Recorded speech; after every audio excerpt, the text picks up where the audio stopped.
sur Fibonacci. Donc je viens juste de placer, je vais l'enlever. Moi je trade les indices. Vous voyez comment on place Fibonacci du point le plus haut au point le plus bas. Donc la mèche ou le corps. Voilà, j'ai un petit bug avec ma souris, comme vous pouvez le voir. Ça tremble un petit peu. Pas mal de trades. On va les analyser ensemble. On va les retracer, puis après je retracerai d'autres. Donc là c'est sûr qu'on vient de tracer maintenant. Ok, donc on va l'enlever celui-là. Ici, mon point le plus haut c'est celui-là. Même quand votre souris est bug à la tremblante, vous allez voir c'est possible quand même de les mettre. Donc ok, là c'est pas le moment de rentrer. En une minute ça va tellement vite que j'ai pas le temps de les foutre mes Fibonacci. En replay.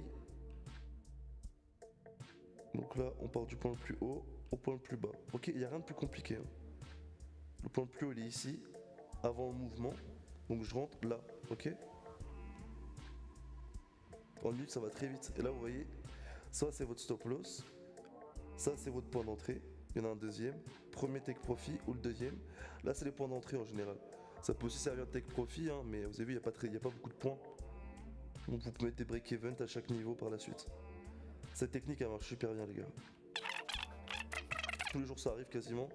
Ça fout le seum, mais le mieux c'est de mettre un break-even au TP3 dès qu'il est touché et laisser le trade courir. Vous allez avoir un risque de 1 minute et après vous prenez un swing ou un trade sur 15 minutes, 1 heure, 2 heures. Là c'était ici qu'il fallait mettre le Fibonacci. Hop. Donc le point le plus haut c'est là. Soit vous partez des mèches ou du corps, comme vous voulez. Plus de précision avec les mèches, mais bon, c'est pareil avec le corps. Vous avez vu? Il y a un mouvement. Quand c'est le moment d'entrer ici, en général mon Fibonacci je le place de là à là. L'action est ici, donc le point le plus haut. Je le place ici sur le point le plus bas. Pourquoi ça me l'a envoyé ici? Voilà, pas compliqué hein. Il n'y a rien de compliqué dans la strat. Donc je vais en faire après sur des tendances baissières. De ce point là à ce point là. Donc c'est un petit trade. Je vais le rajuster. Voilà.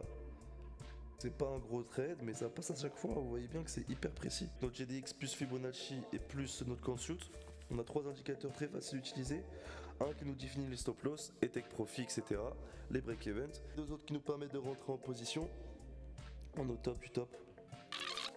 Ouais, qui vous dit de rentrer ici. Ah non, voilà, très bon exemple. Là, pourquoi je serais pas rentré en position? Pourquoi là je serais pas rentré en position sur ce trade? Hyper attention à pas rentrer en fait quand vous êtes tout en haut. Faut attendre une correction avant d'entrer sur le marché. Vous pouvez le faire, hein, c'est juste que moi j'en fais pas. Ok, donc si vous rentrez ici, voilà, vous voyez, il vous dit de rentrer tout en haut. Non, faut attendre une correction du marché. Si on achète, c'est ici qu'on va rentrer. Cette zone là, la limite, ou cette zone là qui va arriver. Vous voyez, cette zone là elle est intéressante. Celle-là on rentre. Et on fait quoi? Soit Fibonacci vous mettez le point le plus haut qui est ici. Vous avez le choix. Soit vous le mettez là, tout en haut.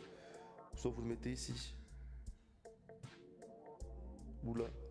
Moi j'aime bien prendre ce gros mouvement. Vous voyez, c'est un peu comme vous voulez, il faut juste prendre le mouvement baissier avant. Voilà, il n'y a pas de. Et le stop loss il est là, vous voyez bien, c'est logique. Et boum To the moon. Allez, on va continuer. Vous allez voir aussi comment ça vous sauve d'un stop loss le Fibonacci. Ça vous sauve vraiment d'un stop loss. J'ai déjà placé mon Fibonacci, il est parfaitement placé. Là j'étais rentré ici. C'est un trade que j'ai pris. Hein. J'étais rentré même sur le premier point que vous voyez là. Donc boum TP1. Je suis parti à mon TP1. J'ai mis break event. Et je suis parti en fait. Et j'ai pas attendu le deuxième. Et en fait, vous voyez, en général, là si vous mettez pas de stop loss, vous l'avez un peu dans le cul. Vous l'avez un peu dans le cul les gars. Donc mettez quand même vos stop loss, ça peut très bien partir dans un sens mais comme dans l'autre aussi. Donc mettez vos stop loss et vos take profit pour ne pas vous faire avoir. Vous mettez vers le bas, voilà, c'est comme ça. Aussi simple que ça, il n'y a rien de plus compliqué les gars. Voilà, vous avez un point d'entrée qui est ici. Boum, TP1 touché. Si vous voulez chercher le TP1 les gars, ça va le taper à chaque fois. Moi je vous conseille de mettre break-even TP1. Ciao. C'est la journée d'hier, hein. Ils sont tous passés. Hein. Tous mes trades y passent, soit break-even, soit ça passe. Je vais pas faire le sorcier. Hein. Là on va avoir un super trade en vente. Regardez, je fais une pause. Les gars, je veux vraiment pas faire le sorcier. Mais tous ces trades, tous ces putains de trades y passent. Allez, faites-moi mentir s'il vous plaît. Et encore là, vous me faites mentir, ça serait cool. Sachant qu'ici, il fallait même pas rentrer. Parce que vous voyez, on est même plus rouge. Vous voyez les gars, on est même plus rouge. Ah, elle était prenable. Allez, hein. il était tentable. Là, il y a, ok, allez, stop loss si vous voulez, les gars. Heureusement que vous me faites mentir. Là, on a eu un stop loss. Ok, on a eu un stop loss ici. On a eu un stop loss. Et encore, vous n'êtes pas obligé de le prendre et le sortir en stop loss. Combien d'opportunités? 1, 2, 3, 4, 5, 6. Voilà. Et les stop loss, ils vont avoir lieu dans le changement de tendance. Mais en vrai, ce trade, il était... Donc voilà, je pense que vous avez compris comment on fait avec le Fibonacci. Hein. C'est que de la pratique après.